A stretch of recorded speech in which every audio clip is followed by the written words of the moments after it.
ठीक है।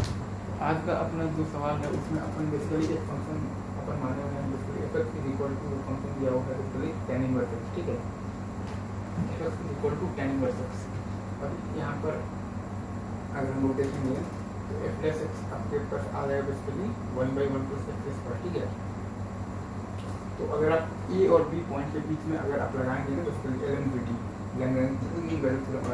अगर आप लगाएंगे एल एम बी टी तो वो हम लोग यहाँ पर लगा सकते हैं क्योंकि ये function continuous in the close interval है और differentiable in the open interval है ए टू बी। तो आपके पास आएगा basically tan inverse B minus में आ जाएगा tan इनवर्स ए अपॉन आ जाएगा B minus A is equal to 1/, basically तो 1 और प्लस आपके पास आ जाएगा C1 स्क्वायर जो कि है आपको बेसिकली प्लस C1, ठीक है।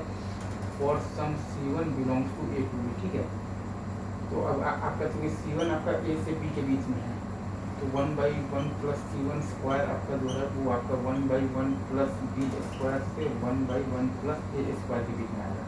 तो यहाँ से अपने पास ये रिजल्ट आ गया है कि tan inverse B minus tan inverse A जो है ना आपके पास, ठीक है, ये ए जो है आपके पास इसका आपका रेंज होगा basically B minus A by 1 plus B square से लेकर B minus A by 1 plus A square, ठीक है। देखिए आई डोंट थिंक इसमें आपको कहीं भी कोई दिक्कत हो रहा हो, ठीक है। तो और अब इसके बाद एक सवाल हम लोग और लेते हैं, लाइक अगर अपन ध्यान देंगे तो वो सवाल ये कह रहा है कि अपन इसके लिए फंक्शन मान लिए हैं, इसके लिए F x is equal to ln x को मान लिए हैं सब होता है, ठीक है। तो इसमें अगर हम लोग बेसिकली प्लस एक्स लिखेंगे तो वो आ जाएगा अपने पास बेसिकली 1/x। और अब इसमें अगर हम लोग ए से बी के बीच में एल एम डी लगाएंगे तो अपने पास आ जाएगा L M B minus L N A upon B minus A is equal to plus C1 जो कि है आपका बेसिकली 1/C1 और for some C1 belongs to A to B, ठीक है। एक्चुअली आपका C1 basically A to B के बीच में है, मतलब कि 1/C1 आपका जो है वो आपका 1/B से 1/A के बीच में है, मतलब कि ln ऑफ बेसिकली जो आपका B/A है ना वो आपका बेसिकली B माइनस A/A से आपका बेसिकली B माइनस A/B के बीच में, ठीक है। तो उसके बाद अपन एक सवाल और करते हैं फाइनल, ठीक है।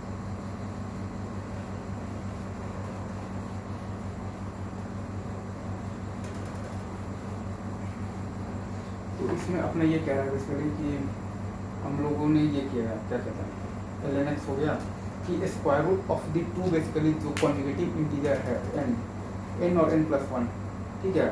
और जो कि square root of the two basically जो आपका है ना तो कंजुगेटिव बेसिकली जो नेचुरल नंबर जो है और नेचुरल नंबर जो है वो आपका बेसिकली तो बड़ा है n स्क्वायर से, तो उनका डिफरेंस क्या होगा, ठीक है। तो एक अपन फंक्शन मान लिए हैं basically F x is equal to under root of the X, ठीक है। अब ये रूट एक्स को हम लोगों ने एक फंक्शन मान लिया, ठीक है। अब अगर हम लोग बेसिकली मान लीजिए कोई भी एक नेचुरल नंबर है n से n+1 के बीच में लगाते हैं basically L M B T, तो क्या आएगा under root of the n+1 minus under root of the n और बाई आएगा अपने पास 1, ठीक है। ये इज इक्वल टू है अपने पास f प्लस C1, ठीक है, f प्लस C1, ठीक है। तो कि अपन लिख सकते हैं यहाँ पर आपके पास f plus x is equal to क्या है 1/2 रूट x है, मतलब कि 1/2 रूट C1, ठीक है। For some C1 belongs to A to B, ठीक है। तो यहाँ पर आपका C1 basically A to B के बीच में है, ठीक है। तो आपके पास बेसिकली 1/2 रूट C1 जो है और ए टू बी ना लिखकर हम लोग ये लिख सकते हैं लाइक ए टू बी तो नहीं लिखेंगे यहाँ पर अपन लिखेंगे n2n+1, ठीक है। और सम C1 बिलोंग्स टू n2n+1, ठीक है। C1 आपका बेसिकली n से बड़ा है और हमें सवाल में दे रखा है कि n आपका n स्क्वायर से बड़ा है, ठीक है। तो C1 आपका n स्क्वायर से बड़ा है, ठीक है। मतलब कि 1/2 रूट C1 जो है आपका वो आपका बेसिकली छोटा हो जाएगा, मतलब आपका C1 अगर आपका n स्क्वायर से बड़ा है तो 1/C1 तो 1/, तो आपका जो 2 रूट C1 है वो आपका बेसिकली यहाँ से आ जाएगा कि 1/C1 जो है वो आपका छोटा हो जाएगा 1/n स्क्वायर से, तो 1/2 रूट C1 जो है वो आपका बेसिकली 1/2n से छोटा होगा, ठीक है। 2n छोटा है, ठीक है। तो ये अपने पास में उसके बाद अपन एक सवाल और करते हैं।